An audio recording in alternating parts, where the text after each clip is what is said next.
Estudo que identifica 130 mil órfãos da Covid-19 no Brasil alerta para os desafios da educação. O mundo foi surpreendido nesta semana com uma nova notícia alarmante relacionada à pandemia do novo coronavírus. A revista The Lancet, um periódico científico Qualis do Reino Unido, divulgou na terça-feira 20 um estudo que diz haver, só no Brasil, mais de 130 mil crianças e adolescentes órfãos porque perderam o pai, a mãe, os avós ou todos os seus cuidadores para a Covid-19. Susan Hillis, coordenadora de estudo e pesquisadora de doenças infecciosas do Centro de Controle e Prevenção de Doenças dos Estados Unidos da América, mostrou que há 1,5 milhão de órfãos da pandemia pelo mundo e que o Brasil é o segundo país mais afetado pelo problema. Se você parar agora e contar até 12, é o tempo que basta para haver um novo órfão por Covid-19 no mundo. Olga Freitas, professora da Rede Pública de Ensino do Distrito Federal, pedagoga, mestra e doutoranda em neurociência e especialista em gestão, educação e democracia, afirma que, para além dessa orfandade da Covid-19 e dos mais de 550 mil mortos registrados até agora, temos insistentemente dito que quem faleceu era o amor de alguém. Era uma mãe de alguém, um pai de alguém, um filho, uma avó e etc. Isso se concretiza neste último estudo que mostra a quantidade de órfãos que a Covid-19 deixou e deixa a cada 12 minutos. O estudo revelou que há 2,4 órfãos para cada 1.000 brasileiros menores de idade. O quarto maior número registrado entre 21 países participantes do estudo e que, no Brasil, tem um órfão por Covid-19 a cada 5 minutos. Pensamos que crianças não são afetadas, mas é o oposto, afirma Hillis. Os autores do artigo científico consideram essa tragédia de uma pandemia oculta. Eles dizem que essas crianças não identificadas são a consequência trágica esquecida dos milhões de mortos na pandemia. Detalhamento do estudo indica que mais de 113 mil crianças e adolescentes brasileiros perderam um pai ou a mãe ou ambos para a Covid-19 entre março de 2020 e abril de 2021 e que, se consideradas as crianças e adolescentes que tinham como principal cuidador os avós, esse número salta para 130.363 órfãos por causa da Covid-19. O estudo indica que o Peru tem a situação mais grave, com 10,2 órfãos para cada 1.000 menores. Em termos absolutos, o número do Brasil só não é pior do que o do México, que registra pouco mais de 141 mil órfãos, ou 3,5 por mil. Embora o Instituto Nacional dos Direitos das Crianças e do Adolescente afirme que contabilizar os órfãos brasileiros é viável por meio das certidões de óbitos, não há estatística oficial no país até agora. As crianças que perderam pais ou responsáveis na pandemia precisam de apoio governamental urgente ou enfrentarão danos de longo prazo. afirmou Seth Flexman, pesquisador do Departamento de Matemática do Imperial College de Londres e de Ciência da Computação da Universidade de Oxford, no Reino Unido, e um dos 16 autores do trabalho. Volta às aulas presenciais, impacto da orfandade e os desafios educação. Infelizmente, o Brasil vive um dos piores momentos de sua história recente. É um momento regado a um negacionismo da ciência, ao fundamentalismo, a muita ignorância e a muita intencionalidade de se destruir aquilo que a sociedade e o povo brasileiro têm de mais rico, que é a sua diversidade e a sua cultura. O governo federal e o do Distrito Federal deixam à míngua a sua população, porque assim se livram de terem de prestar o papel para o qual o Estado existe, que é de assistente social, de promotor de políticas públicas para diminuir as desigualdades, critica Olga Freitas. Segundo ela, tanto o governo federal como o distrital se eximiram e se eximem de adotarem políticas públicas em saúde, educação, trabalho, moradia e etc.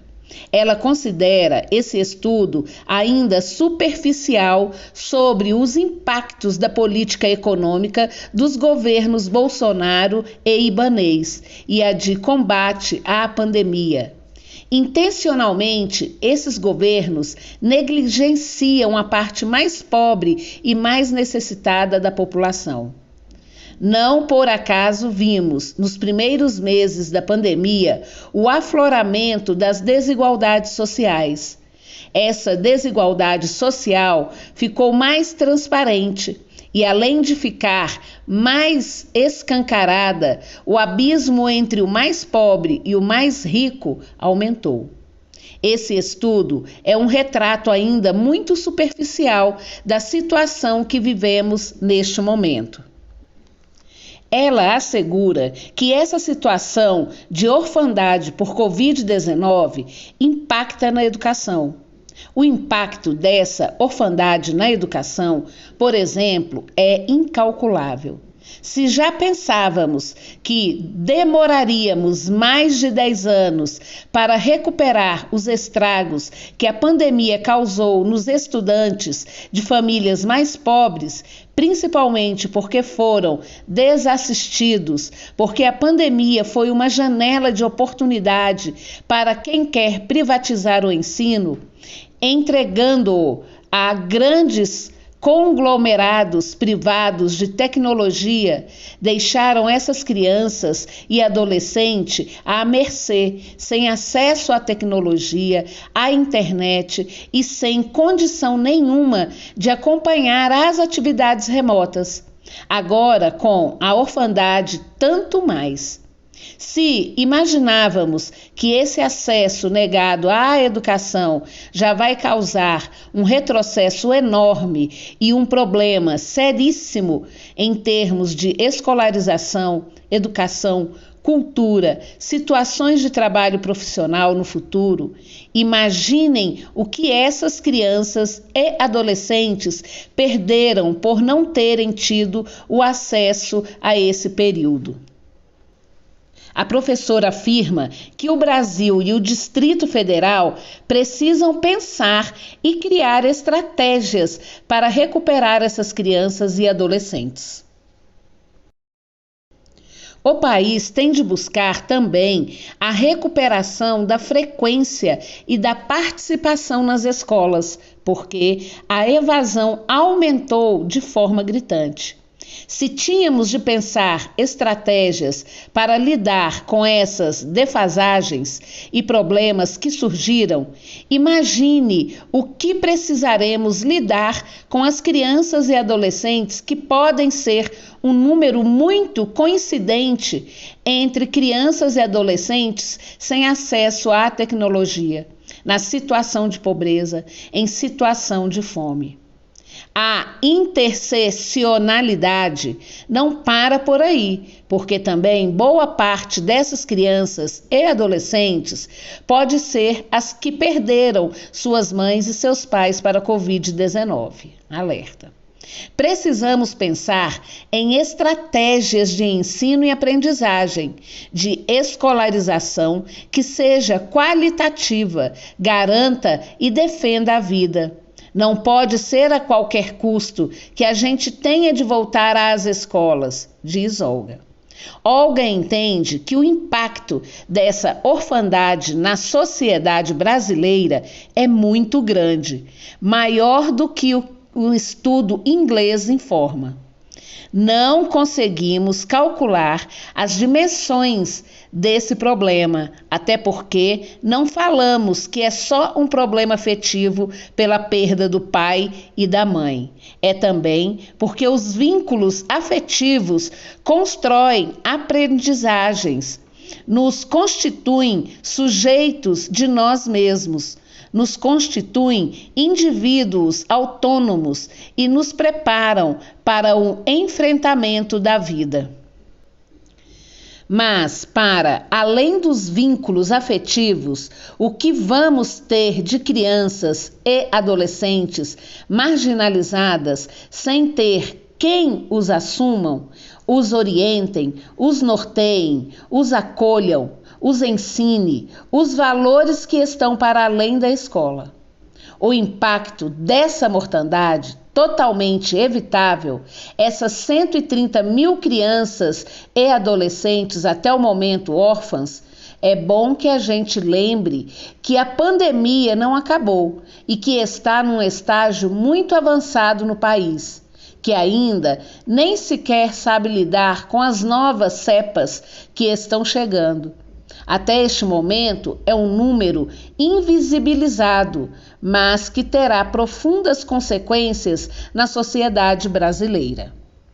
A professora diz que é preciso a sociedade inteira se posicionar, reivindicar e cobrar dos governos Bolsonaro e Ibanez que não se pode, de maneira alguma, tomar medidas exacerbadas para o retorno às aulas presenciais de qualquer forma.